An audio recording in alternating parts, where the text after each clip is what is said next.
ફરી પૂરનું સંકટ ન આવે તે માટે આ વખતે કોર્પોરેશને આગતરું આયોજન કર્યું। પૂરની સ્થિતિથી બચવા માટે વડોદરા મ્યુનિસિપલ કોર્પોરેશન ઇતિહાસ પહેલી વખત આજવા સરોવરનું પાણી પંપ મારફતે સૂર્ય નદીમાં છોડવામાં આવી રહ્યું છે। આજવા સરોવરમાં હાલ જળસપાટી 211 ફૂટ છે, જે ઘટાડીને 208 ફૂટ સુધી લઈ જવા 8 પંપ શરૂ કરાયા છે। ભારે વરસાદમાં વિશ્વામિત્રી નદી અને આજવા સરોવર છલોછલ ભરાય તે પહેલા જ કોર્પોરેશનનું આ આગોતરું આયોજન સામે આવ્યું છે।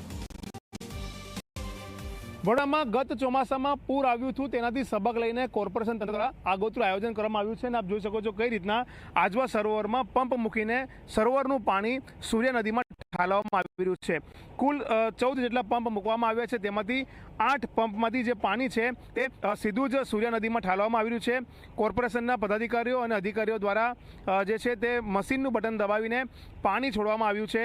મહત્વની બાબત છે કે અત્યારે આજવા સરોવરની સપાટી 211 ફૂટ છે, જેને ઘટાડીને 208 ફૂટ સુધી લઈ જવાશે। સતત 3 દિવસ સુધી પાણી છોડવામાં આવશે। સામે તમે જે જોઈ રહ્યા છો કે કઈ રીતના પાઇપમાંથી પાણી સૂર્ય નદીમાં સીધું જઈ રહ્યું છે અને આ નદીનું પાણી સીધું જ વિશ્વામિત્રી નદીમાં જશે, પરંતુ વિશ્વામિત્રી નદીની સપાટી અત્યારે વધારે નથી, જેના કારણે કોઈ ચિંતાની બાબત નથી।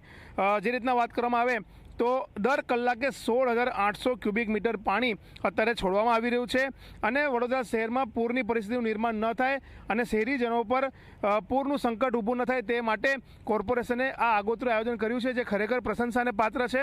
કારણ કે જો 214 ફૂટ આજવા સરોવરની ભયજનક સપાટી છે અને 214 પછી જ આજવા સરોવરના 62 દરવાજા ખુલતા હોય છે અને આપોઆપ પાણી વિશ્વામિત્રી નદીમાં જતું હોય છે, પરંતુ કોર્પોરેશને આ પહેલી વખત એવું કર્યું છે કે પંપ મારફતે 211 ફૂટે જ આજવા સરોવરને ખાલી કરી રહ્યું છે, જેના કારણે ભવિષ્યમાં જો પાણીની આવક થાય તો વડોદરા શહેરને પૂરના સંકટનો સામનો ન કરવો પડે। ત્યારે જોવું રહ્યું કે આ જે આયોજન થઈ રહ્યું છે તેનાથી વડોદરાવાસીઓને પૂરમાં કેટલી રાહત મળે છે। કેમેરામેન મુકુંદ દવે સાથે રવિ અગ્રવાલ, ઝી મીડિયા, વડોદરા।